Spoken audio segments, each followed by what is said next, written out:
The ham was dry. That was my first thought when Aunt Donna stood up and cleared her throat. The ham was dry, and someone had overcooked the green beans. And I was wondering if it would be rude to ask for more gravy when my aunt dropped the bomb. I have something to say. The table went quiet. 14 people, 3 generations, all looking at Donna Stafford with the polite attention you give to someone who's about to make a toast. I didn't want to do this here, Donna said, smoothing her red Christmas sweater. But I can't stay silent anymore. Not when family is at stake. I felt Caleb tense beside me. He had good instincts. Comes with the job. He knew something bad was coming before I did. I saw something last week, Donna continued. Something that's been eating at me ever since. I was at the Walgreens on 5th Street picking up Bill's blood pressure medication, and I saw Mia in the parking lot.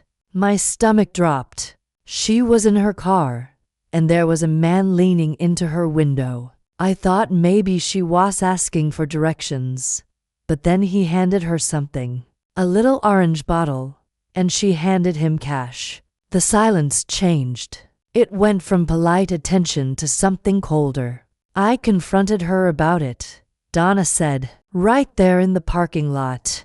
And you know what she did? She drove away. Wouldn't even look at me. Every head at the table swiveled toward me. I opened my mouth to respond, but Donna wasn't finished. I've been doing some research.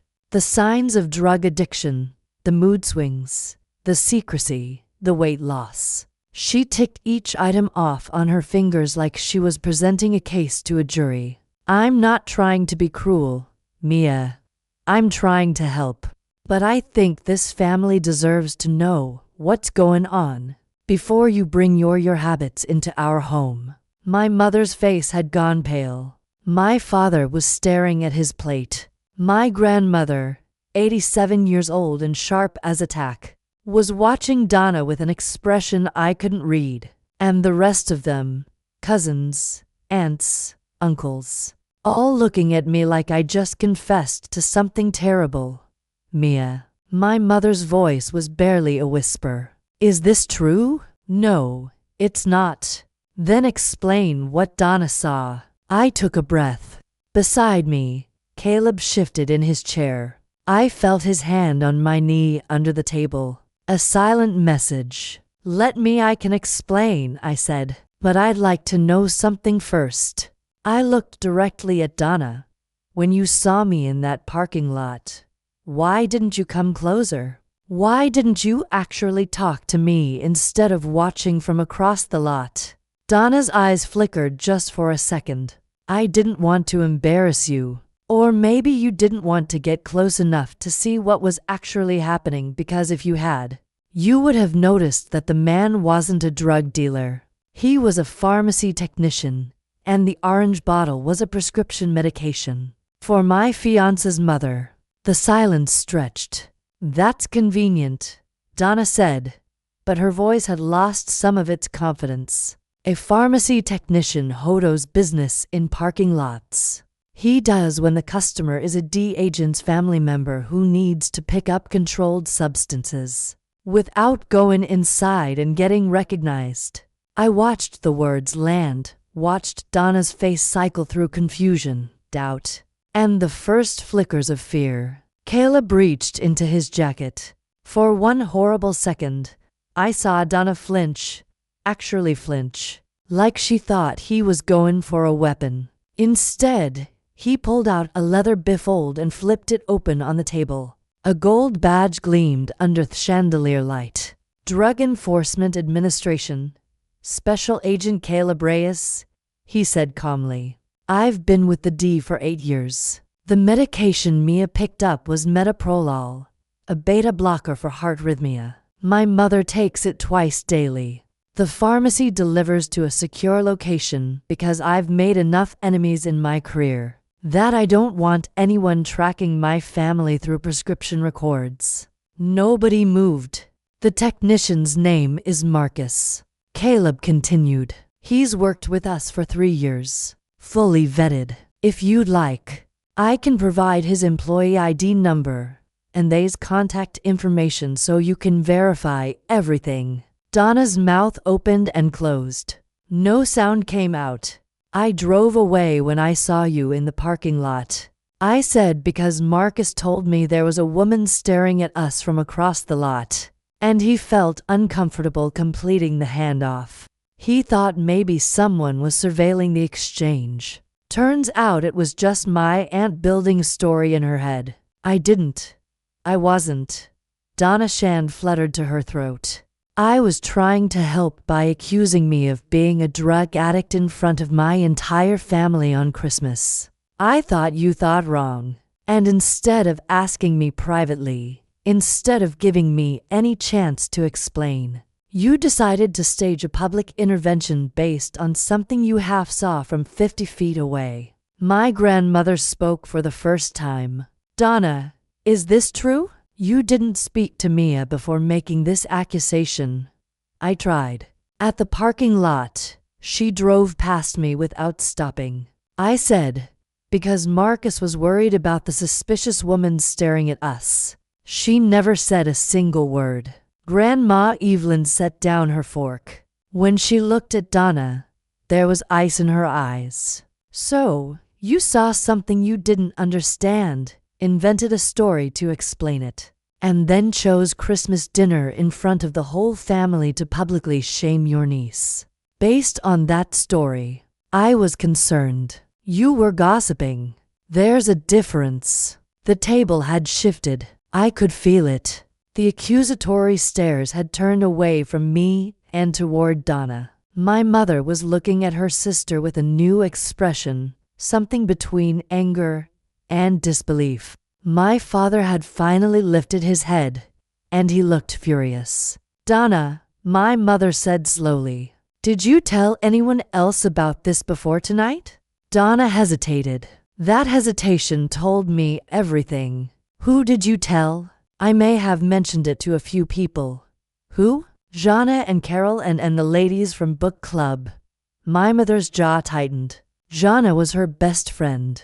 Carol was her neighbor. And the book club included a dozen women who knew every secret in our social circle. "You told my friends that my daughter is a drug addict." I said I was concerned. I said I thought she might have a problem. "That's the same thing, Donna. You spread rumors about my child without bothering to verify a single fact." The dinner had officially derailed. Uncle Bill was trying to calm his wife down, but Donna was in full defensive mode now, macking exes, backtracking, claiming she'd only had Mia's best interests at heart. I sat back in my chair and let it happen. Caleb's hand was still on my knee. He leaned over and whispered in my ear, "You okay?" "Better than okay. I've been waiting 10 years for someone to finally see through her." 10 years. She's been pulling this stuff since I was a teenager, but she's never been caught before. She's too smart. Always plants the seed and lets other people do the dirty work. Not this time. No, not this time. The argument had escalated. My grandmother was now lecturing Donna about bearing false witness, invoking biblical references that made Donna shrink in her seat. My mother was demanding to know exactly what Donna had told Jana and when. My father was asking Uncle Bill if he'd known about any of this, and Uncle Bill was stammering that he'd told Donna not to say anything. "You knew?" My father's voice cut through the chaos. "You knew she was planning to do this and you let it happen." I thought she was right. You thought my daughter was buying drugs in a parking lot, and instead of calling me your own brother-in-law, you let your wife ambush her at Christmas dinner. The alliances were fracturing. I watched it happen in real time. Years of carefully maintained family politics crumbling under the weight of one bad decision. My cousin Jessica, who had been silent through all of this, finally spoke up. "Mom, what the hell? Don't use that language. You accused Mia of being a drug addict in front of everyone, and now it turns out I were completely wrong. And you told half the neighborhood first. Jessica threw her napkin on the table. I'm so sorry, Mia. I had no idea she was going to do this. If I'd known. It's okay, Jess. It's not your fault.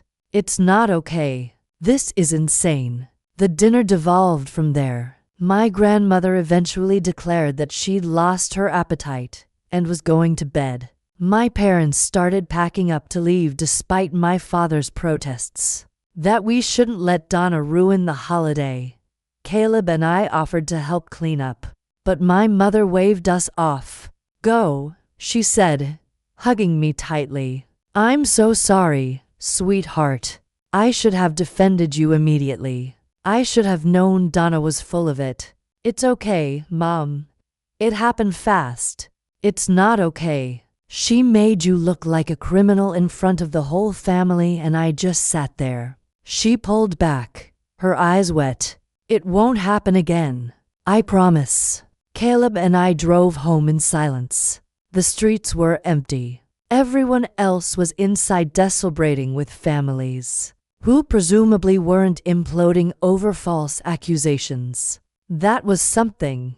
Caleb finally said, "Welcome to the Thorntons. Does your aunt do this often?"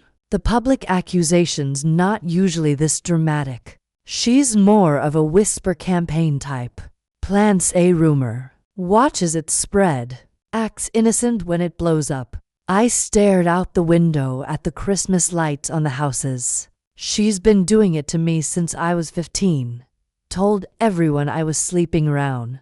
Told everyone I cheated in my SATs. Told everyone I only got into college because my dad donated money. None of that was true. None of it. But by the time I found out what she was saying, the damage was done. People had already made up their minds.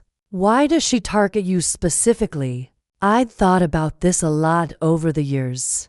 Therapy had helped me unpack some of it. I think because I don't need her. She has this thing about being important, about being the person everyone comes to for advice and gossip. My mom plays along because she hates conflict. My cousins play along because they're scared of her. But I've never really cared what Donna thinks and she can't stand that. So she tries to destroy your reputation pretty much. If I won't worship her, she'll make sure everyone else thinks I'm not worth worshiping. Caleb was quiet for a moment. You know, there's a legal term for what she's been doing. Defamation, among other things. If she's been spreading false information about you, especially accusations of criminal behavior, that could be actionable. I've thought about it, but suing your aunt for defamation feels extreme. She accused you of buying drugs in front of 14 people, and apparently told half your mother's social circle before that. Caleb glanced at me. That's not gossip. That's character assassination. I let the word sit. Character assassination. It sounded dramatic, but it was accurate. For 10 years, Donna had been systematically undermining me, and I'd let it happen because confronting her felt too hard. What would you do? I asked. Professionally, I mean, if someone filed a complaint about behavior like this. Depends on the evidence, but with enough documentation, witnesses, statements, a pattern of behavior, you could make a strong case. Civil suit at minimum, restraining order. If she escalates, she won't escalate. She'll apologize, play the victim, and wait 6 months before starting again. Then document everything. Every rumor you can trace back to her. Every witness who heard her say something false. Build a file. If she does it again, you'll be ready. I thought about it. Years of whispers, years of damage control, years of cleaning up messes I hadn't made. And now, finally, I had evidence. I had witnesses. I had a table full of family members who had watched Donna accuse me of something provably false. Okay, I said, let's build a file. The week between Christmas and New Year's was chaos. My mother called every day with updates. Jana had confronted her about Mia's drug problem, and Mom had set her straight in no uncertain terms. Carol had heard the truth through the neighborhood grapevine and called to apologize for believing Donna in the first place. The book club was apparently in full civil war, with half the members defending Donna and half demanding she apologize. Donna herself had gone quiet. No calls, no texts, no passive-aggressive Facebook posts. According to Jessica, she'd locked herself in her house and was refusing to speak to anyone except Uncle Bill. She's embarrassed, Jessica reported during one of our phone calls. She knows she messed up, but she's not going to apologize because that would mean admitting she was wrong. She was wrong. I know. I'm just telling you how she thinks. In her mind, she's the victim here. She was just trying to help and everyone turned on her. She accused me of being a drug addict. I know she's insane, but that's how she's spinning it. The formal apology never came. Instead, Donna sent a group text to the family on New Year's Eve. I'm sorry if my concerns about Mia caused any upset during the holiday. I was only trying to look out for our family. I hope we can move past this misunderstanding and start the new year with love and forgiveness. I stared at the text for a long time. If I said aloud, she's sorry. If Caleb looked over my shoulder and read the message, his jaw tightened. That's not an apology. That's damage control. I know. What do you want to do? I thought about it. The old me would have let it go, would have accepted the non-apology, smoothed things over, avoided conflict at all costs. That was the pattern. Donna pushed. I retreated. Life went on, but I was done retreating. I typed a response. Hi, Donna. To be clear, you accused me of buying drugs in a parking lot. You spread this accusation to multiple people before Christmas. You staged a public confrontation without verifying any facts. This isn't a misunderstanding. It's defamation. I'm documenting everything for my records. If I hear about any further false statements regarding me or my fiancé, I'll be consulting a lawyer. I hope you have a good new year. I hit send before I could second guess myself. The response was immediate. My phone lit up with notifications. Family members reacting to the message. Some with support, others with shock. Donna herself didn't respond, but Uncle Bill called within 5 minutes. I didn't answer. My mother called next. I picked up.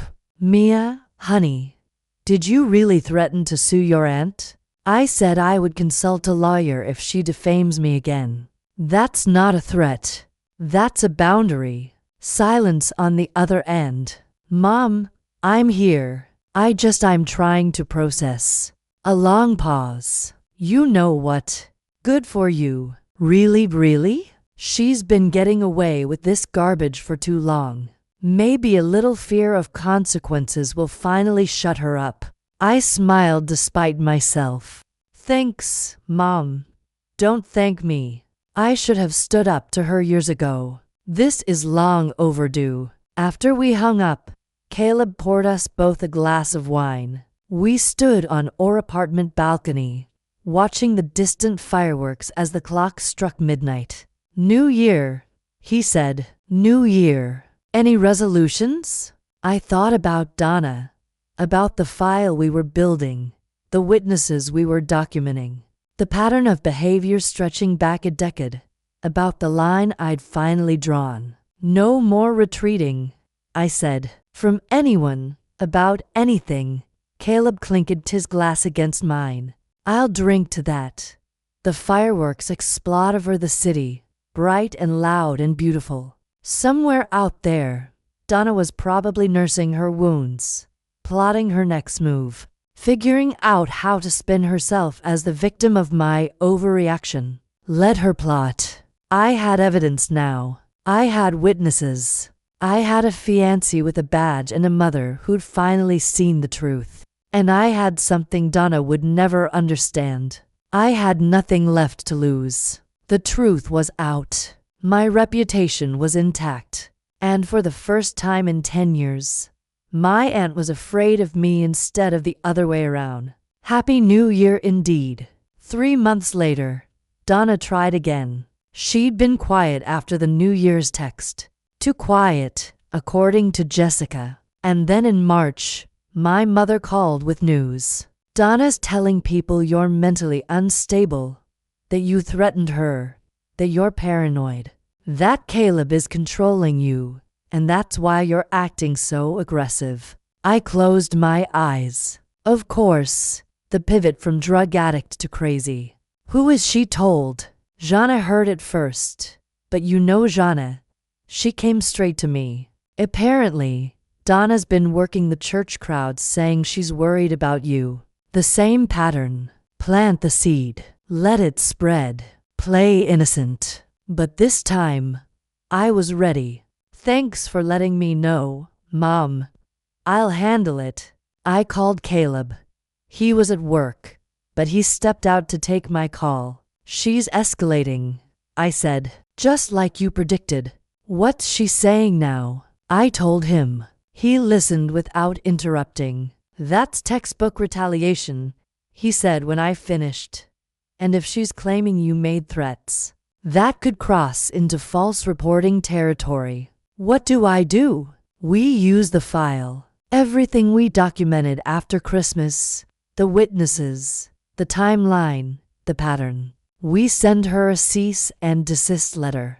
Make it clear that any further false statements will result in legal action. Will that actually work? It'll scare her, and more importantly, it'll create a paper trail. If she keeps going after receiving formal notice, any future lawsuit becomes much stronger.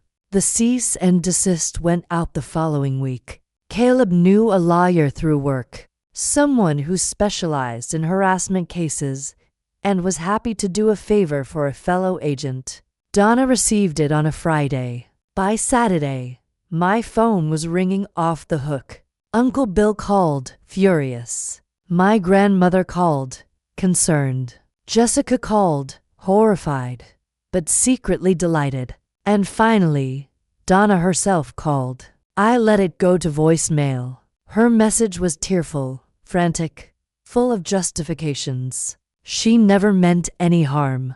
She was only trying to protect the family. She couldn't believe I would lawyer up against my own aunt. Didn't I know how much stress I was causing? Didn't I care about family unity? I saved the voicemail, added it to the file. A month later, Donna sent a formal written apology through her lawyer. It was stiff and clearly drafted under duress, but it acknowledged that she had made statements that may have been misinterpreted, and committed to refraining from further commentary about my personal life. It wasn't perfect, but it was in writing, and it meant that if she ever started again, I had proof that she'd been warned. Think she'll actually stop? Caleb asked as we read the letter together. Honestly, probably not forever. She's not capable of minding her own business. I folded the letter and added it to the file. But now she knows there are consequences, and that's more than she's ever faced before. You did good, Mia. Standing up for yourself like this, it's not easy. I had help. I leaned into him. I don't think I could have done this alone. Having you in my corner, having the badge, having proof that her first accusation was completely false, it changed everything. You would have figured it out eventually. You're tougher than you give yourself credit for. Maybe, but I was glad I didn't have to find out. The wedding was in June. We kept it small. 50 people, a garden venue, no drama. My parents came. My grandmother came. Jessica came. Donna was not invited. She sent a card anyway. Congratulations on your special day. Wishing you all the best. Love, Aunt Donna. I threw it in the trash. During the reception, my grandmother pulled me aside. She was wearing a blue dress and pearls, looking exactly like the formidable woman who had lectured Donna at Christmas dinner. "I'm proud of you," she said, "for standing up to her. No one else ever has. It took me long enough. Some battles wait until we're ready to fight them." She patted my hand. "You're ready now. I can see it. You're not the same girl who used to let Donna walk all over her." I got tired of being walked on. "Good. Stay tired." She smiled. "And take care of that husband of yours. Any man willing to flash his badge at a Christmas dinner to defend your honor is a keeper." I laughed. "I'll tell him you said that." "Please do, and tell him if he ever mistreats you, he'll have to answer to me. I think he's more scared of you than any drug dealer he's ever arrested, as he should be." She kissed my cheek and returned to her table, leaving me standing in the garden with the summer sun warm on my face. I looked around at the people who had gathered to celebrate with us. My parents dancing together for the first time in years. Caleb's mother, finally healthy after her heart scare, laughing at something Caleb's father had said. Jessica sneaking a second slice of cake when she thought no one was looking. This was my family, the real one. The people who showed up, who believed me, who stood by me when it mattered. Donna had tried to take this from me. She'd tried to make me a pariah, an outcast, someone too shameful to bring home for Christmas. And for years, I'd let her get away with it. Not anymore. I found Caleb on the edge of the dance floor watching the party with a contented smile. "Hey husband, hey wife." He pulled me close. "Having a good time?" "The best." I rested my head on his shoulder. "Thank you for everything. The badge, the lawyer, the file, all of it. You did the hard part. I just helped with logistics." The logistics mattered. I couldn't have faced her down alone. "Sure, you could have. You just didn't have to." The music changed to something slow.